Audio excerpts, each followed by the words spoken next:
They after COVID, they had some very strong lockdowns here in Australia, and after COVID, when the kids returned to school, and I know what kids suffered because my both boys suffered that. The problem now is when you give them freedoms and then you take them away, you put yourself in a very nasty situation with them. The way I'm coaching you is, yeah, it's going to be different to some other people. I know how Callan works. I already know it in the first time I met him.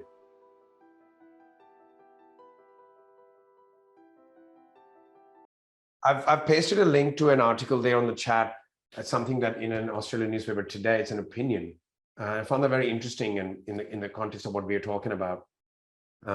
What they did here was, Samantha, I'll be back to you in a second, Samantha and Monica. They after COVID, they had some very strong lockdowns here in Australia, and after COVID, when the kids returned to school, and I know what kids suffered because my both boys suffered that.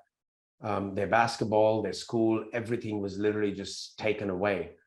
And after 2.5 years of that, what they did was, in a state called Victoria, in a lot of the schools, they decided, the level 4 thinking, the system said, well, you know what, we've got to relax the rules a little bit. Let them have a bit of fun.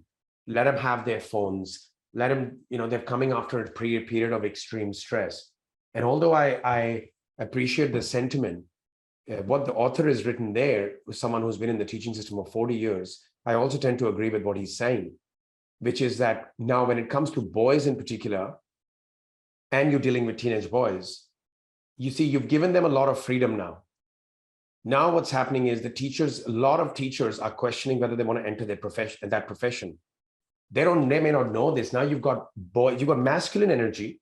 On top of that, you've got a fair bit of level 3 awakened at that point, and you've given them freedoms.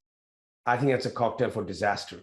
You can read that and make up your own opinion that how more 4 now needs to come in. The problem now is when you give them freedoms and then you take them away, you put yourself in a very nasty situation with them. And so the author is arguing is, should it ever have been done? Should it have been done this way? Because masculinity, this is slightly outside the context of value levels. Masculinity will manifest or express level 3 sometimes in very different ways, because there's just a different energy. Now, I know we're hearing these stories for some of you who are probably going through some different experiences. Some of you maybe having some tears coming through, in your private time. Some of you are just feeling a little bit strange at times, and that's all part of the journey. There's nothing wrong with you. You just have to, it'll hit you in a different way at a different point. That's just how these things work. Everyone has a different story, and there could be a little bit of confusion. But in reality, all it is this is a coaching tool. You can coach others, and how well can you coach others knowing what value level they're from now? How well can you're like, okay, you get it. Why they're not moving, why this person is not taking action. Because if someone is coming from 4, they're not taking action because they're so scared of making mistakes. You've got to be gentle with them.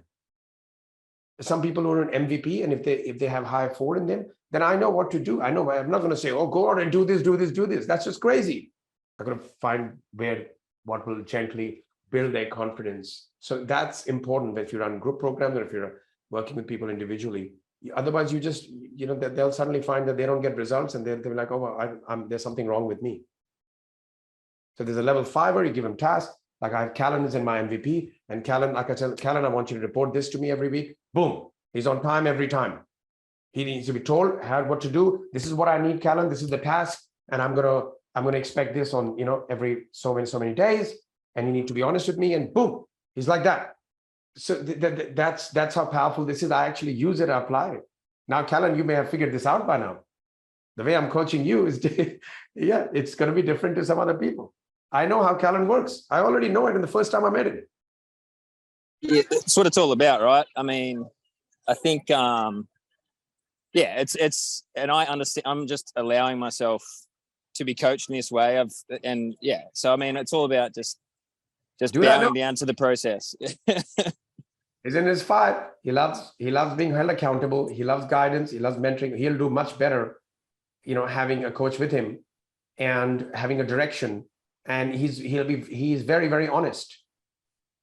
5s can be very honest because they know that they want the outcome they want. So they don't want to fuck around. They don't want to beat around the bush and just, like, hey, this is what I'm doing wrong. This is what I'm doing right. It's pretty clear cut coaching with him. And that's why I feel confident he'll have the results he wants. I know. Just gotta do it in a certain way. There are some people I'm like, okay, well, what I want you to do is this, and just go out there and do this, right? And just giving them enough time. So know that if you ever come in MVP, you already know that this is my expertise. I know how to get the best out of different people. There's no one size fits all.